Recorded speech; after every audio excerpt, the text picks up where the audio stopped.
If you have already found something that works for you, don't even bother watching this video.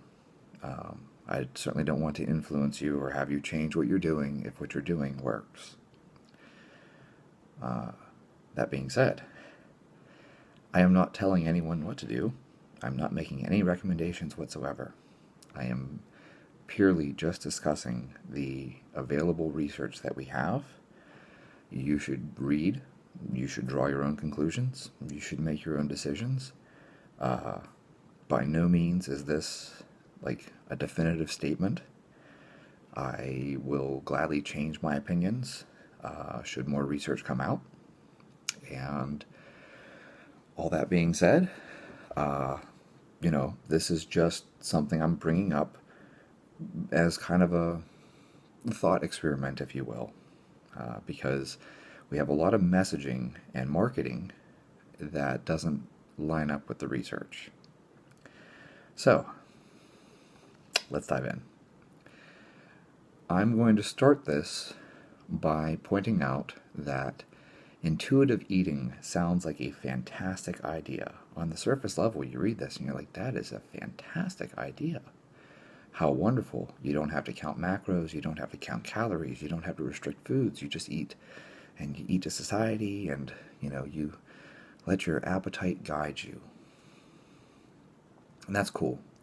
And we're going to remove that whole morality thing around food too, which is something I'm really quite in support of. I don't think that there should be any morality around food. I don't think that you're a bad person for having some ice cream. I would give anything in this entire world to have one more ice cream cone with my dog. I would give anything in this whole world to have one more sandwich with my dad.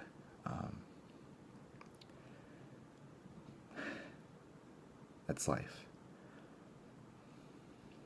My dad used to make Spam sandwiches. I'm sure someone out there will be like, oh my god, Spam is so bad for you. I don't give two shits. My dad used to just, take some bread, toss it in the toaster, and slice up some Spam and put it in the frying pan, heat it up, put it on, the toast, and we would sit down and have Spam sandwiches. And that was awesome. And I would do it again and again and again. If my dad was still here, I would love to sit down and have a sandwich with my dad again. And I used to go out and get an ice cream cone, just one, every Friday with my dog. There was this little soft serve ice cream place, Scherv's, and they would make this huge ice cream for her because, she's 160 pounds. She's a Newfoundland. And so they wait for this huge dog dish. And I would get my ice cream cone and we would sit down and have ice cream together. And we did that every Friday. And I really don't think one ice cream cone a week is going to destroy my health. So I don't think there's any morality around these things. Okay? So I am in favor of that part of intuitive eating. However, looking at the research, intuitive eating doesn't work. You look at these studies and it's like, well, participants and subjects, maintained their weight for 6 weeks, or were able to stick to the diet for 8 weeks, or they were able to stick to the diet for 12 weeks. And then they all fell off. Don't get me wrong, there are some people who do it and they stick to it and they stay on it, right? But statistically speaking, the majority of people couldn't do it. That doesn't mean in a study where you have 20 people that, 1 or 2 didn't stick to it permanently. Maybe it worked great for them. But, out of those 20 people, 18 of them couldn't stick to it. So, yes, I'm sure there's a person out there who will relate to you their experience like, well, it worked for me. Yes, but it didn't work for the other 18 people. So, just something to think about. Then we have mindful eating, the whole mindfulness thing.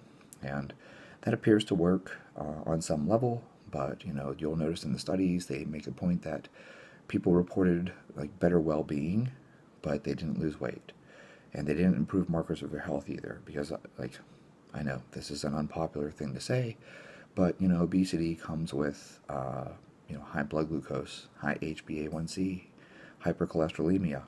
So,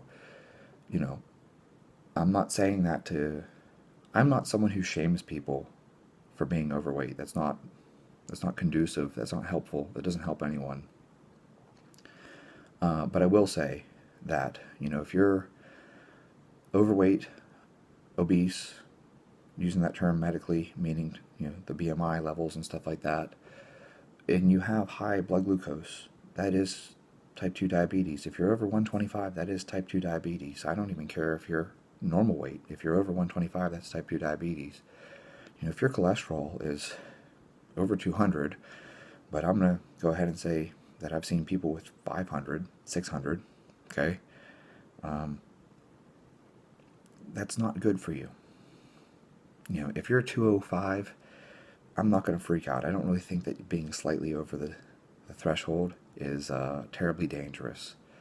But yeah, like when you see people that are 300, 400, 500, 600, I've seen people post their LDL and their LDL is over 500. Like not just their total cholesterol, but their LDL is over 500. There's probably something going on there. I've seen people with triglycerides that are 300, 400.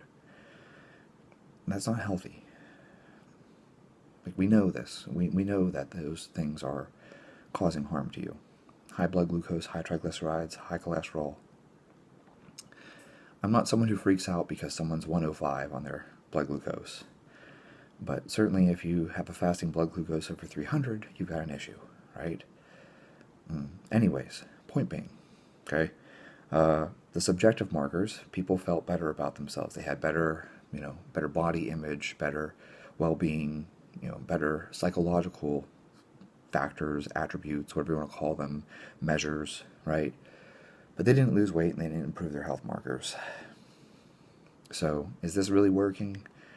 Kind of, because I think that psychological health is important, but it wasn't improving their physical health. Alright, now into the part that's going to get really ugly, and you guys are going to hate this. And I can already tell that, I'm getting into something very dangerous here. But it needs to be said because it's the truth. And what good is there if we just lie to ourselves?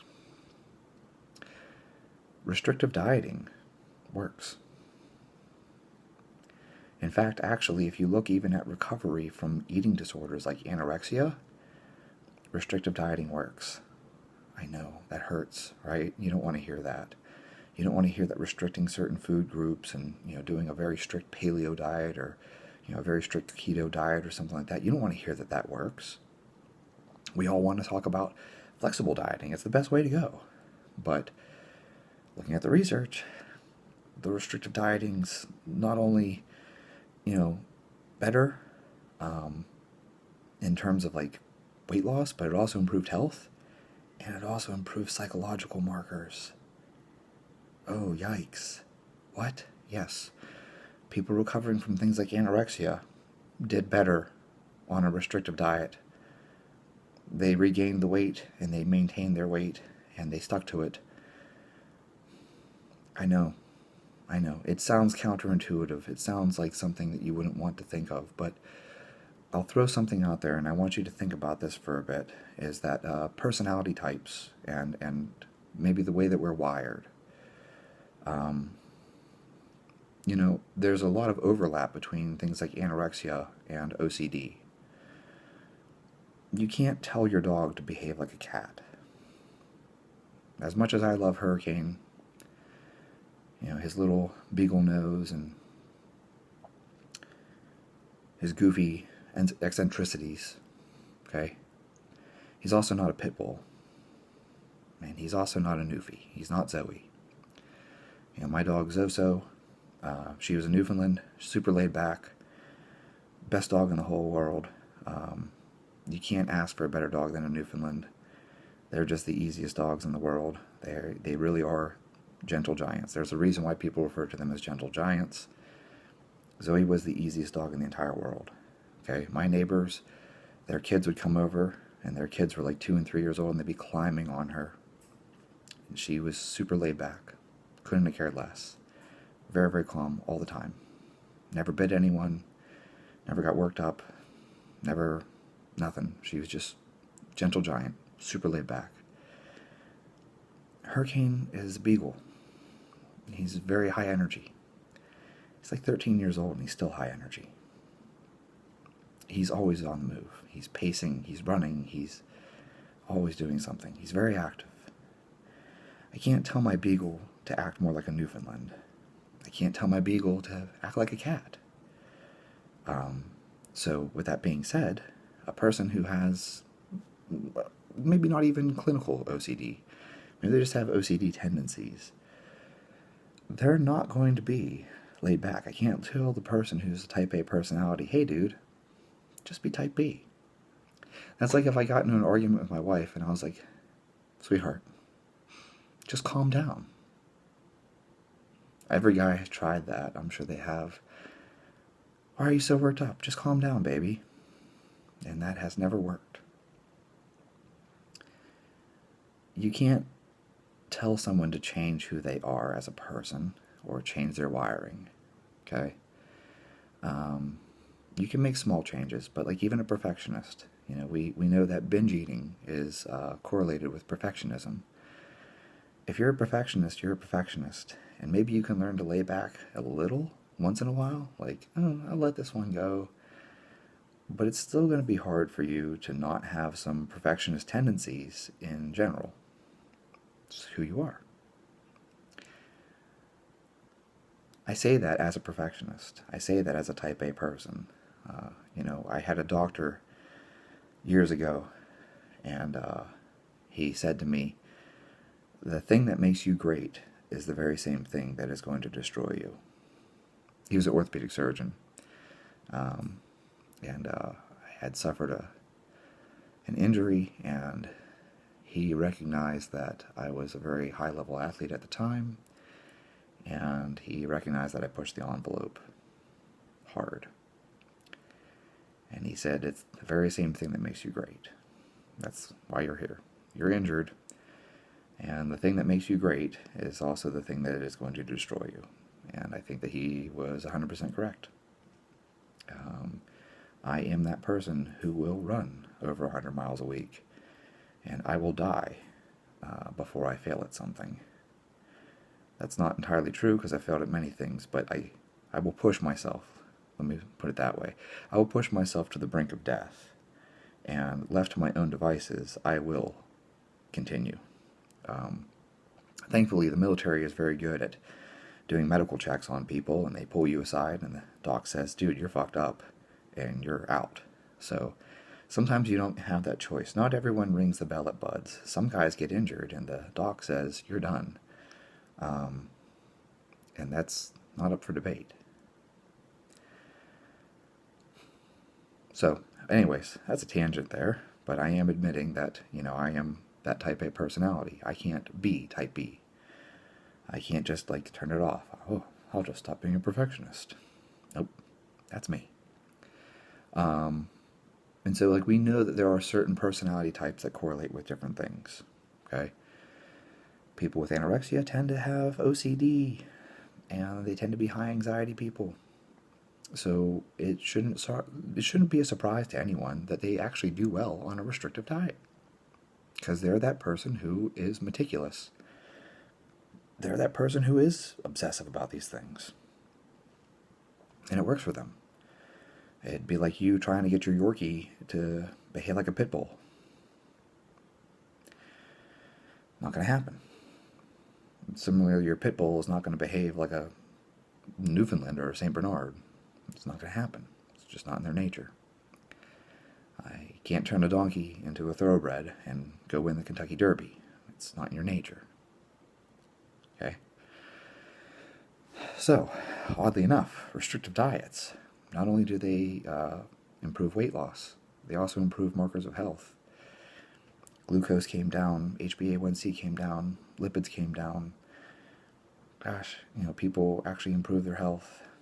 C-reactive protein came down. Oh, no, Chad, don't tell us that. But it's the truth. I wish that I could sit here and tell you that there was some magical diet where you could eat ice cream and Oreos and improve your health, and that you could stick to it long term. But just looking at the research, it really does appear that the more restrictive diets are not only better for your health, and I mean that in terms of not just weight loss, but actually improving blood glucose and triglycerides and things like that, But then also they helped people that have eating disorders. People had higher well-being. They didn't relapse. That's one of your big problems. A lot of people with anorexia will overcome it and then relapse. People with binge eating disorder will overcome it and then relapse. Bulimia, they'll overcome it and then relapse. But yet on the restrictive diets, there was a lower rate of relapse. Not that any of these things are incredibly successful. They're not. It's not like these things are even more than 50%, But they are more successful than the intuitive eating or the mindful eating or flexible dieting, etc. This isn't like it's a great statistic. Like, really, overall, all these things fail if you think about it. If you took 20 subjects and put them on intuitive eating, 18 of them fail. And then you take 20 subjects and put them on a restrictive diet, and it's like, well, 11 of them failed. So overall, it still failed for the majority of people, but yet you had 2 people succeed on intuitive eating, and you had 9 people succeed on the restrictive diet. So statistically, just talking purely numbers here and talking about the research, the restrictive dieting ends up being better.